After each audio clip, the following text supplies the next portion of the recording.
Cet épisode 15 de En direct avec Thomas Pesquet est enregistré le 6 juin depuis le Centre européen des astronautes à Cologne, en Allemagne. C'est dans ce centre de l'Agence spatiale européenne que Thomas Pesquet a donné sa première conférence de presse après son retour sur Terre.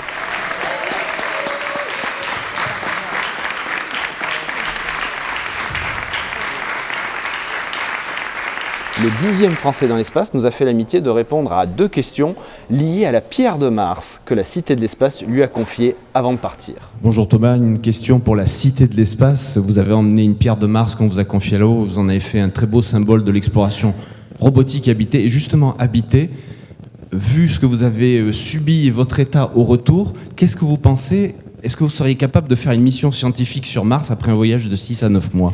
C'est une bonne question. En fait, on a même des études scientifiques qui regardent ça spécifiquement.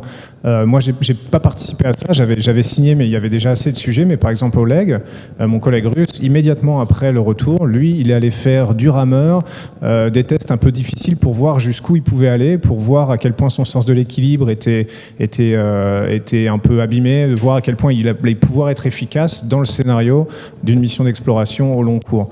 Donc ça, c'est intéressant. On essaie de vraiment avoir des réponses scientifiques à ça, pas juste mon impression à moi, de me dire « Ah oui, je pourrais le faire » ou alors « Oh là là, non, ce serait difficile ». Mais en tout cas, sur Mars, il faut rappeler qu'il y a quand même moins de gravité que sur Terre, donc le retour serait un petit peu moins difficile.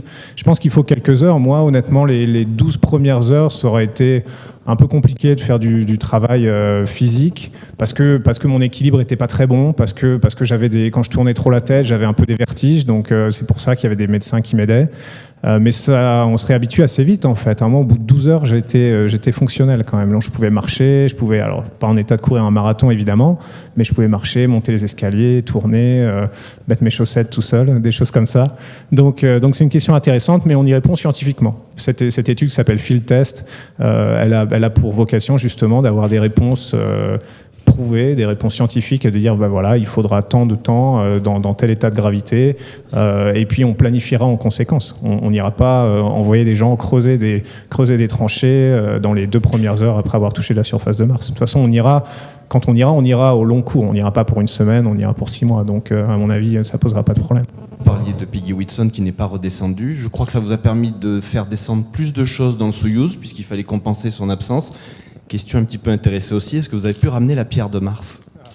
Alors la pierre de Mars, je la ramenais de toute façon, parce que la pierre de Mars, elle faisait partie de mon petit paquet à moi qui fait 1,5 kg, qui était mes bagages à bord du Soyouz, dans laquelle j'avais pas seulement cette pierre de Mars, mais aussi des objets personnels pour moi, pour mes amis, pour mes proches. Donc elle est redescendue, elle est revenue sur Terre, elle n'est pas en ma possession en ce moment, parce que tout ça passe par les mains d'Energia, la compagnie russe d'État qui construit le Soyouz. On va me les remettre la prochaine fois que je vais à Moscou, toutes mes affaires personnelles, donc ce sera à la fin du mois de juillet. Oui, c'est ça. Voilà, donc oui, elle est redescendue, mais elle n'est pas redescendue dans ce siège de droite. Dans ce siège de droite, il y avait beaucoup d'équipements qu'il a fallu remplacer, des analyses de sang, des choses comme ça. Mais non, celle-là, elle était dans mon petit kit personnel. Voilà. Eh bien, nous avons donc confirmation que la pierre de Mars que la Cité de l'espace lui a confiée est revenue avec lui le 2 juin. Ce que je vous propose, c'est d'écouter maintenant Romain Charles de l'Agence spatiale européenne et qui était sur place à l'arrivée de Thomas le 2 juin dans les plaines du Kazakhstan. Alors ça a été un atterrissage, en tout cas pour moi, assez exceptionnel. C'était la 2e fois que j'avais la chance de participer à une telle opération.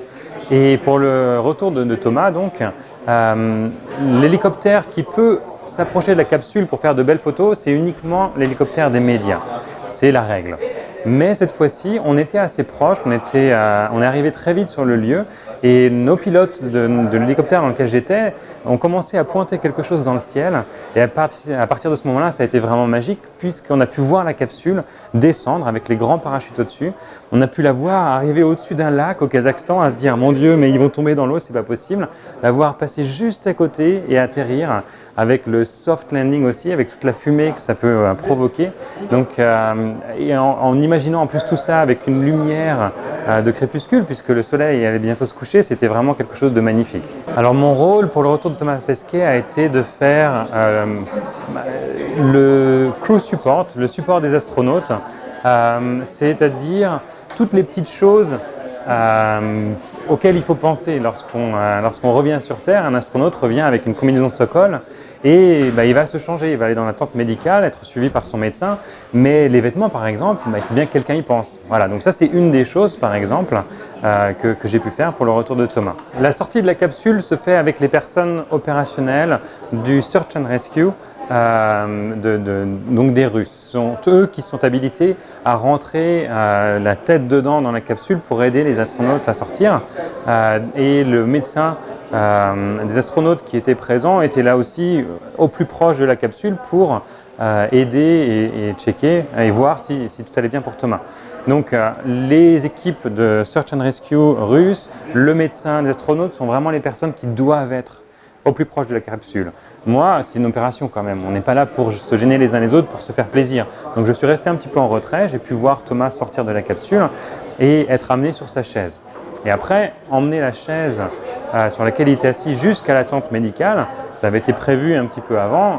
Je m'étais proposé pour aider à porter la chaise. Donc c'est à ce moment-là où j'ai pu faire, au sens propre, mon travail de support des astronautes en le portant jusqu'à la tente médicale.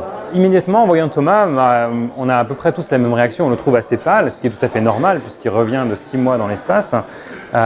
Et c'est quelque chose qui est assez difficile pour le corps des astronautes.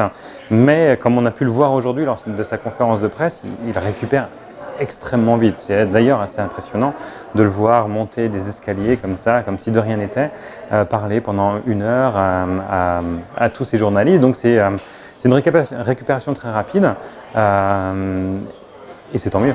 Il y a quelques années, Romain Charles a participé à l'opération Mars 500.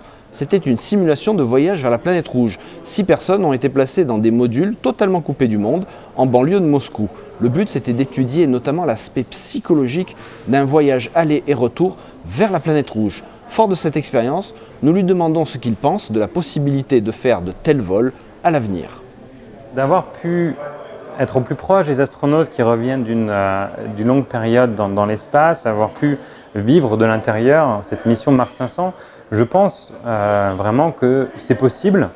Après, il est vrai que nous, dans Mars 500, on s'était vraiment posé la question de l'aspect psychologique du confinement, de rester cloîtrés ensemble pendant si longtemps. Est-ce que ça a un impact et comment le gérer?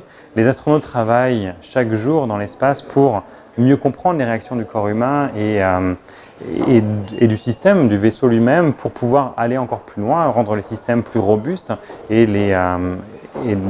l'entraînement plus robuste pour qu'ils puissent travailler dès leur arrivée. Donc oui, certainement c'est possible. Ce sera sans doute difficile pour le premier équipage qui arrivera, parce qu'il y aura beaucoup de choses à découvrir, mais je pense sincèrement que c'est possible. Ainsi se conclut cet épisode de En direct avec Thomas Pesquet. Je vous propose de le finir par un clip qui résume la mission Proxima du 10e Français dans l'espace.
On board the space station, read you loud and clear.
6 mois d'une aventure super cool. Thomas, c'est l'heure du match.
Merci à tout le monde et à bientôt.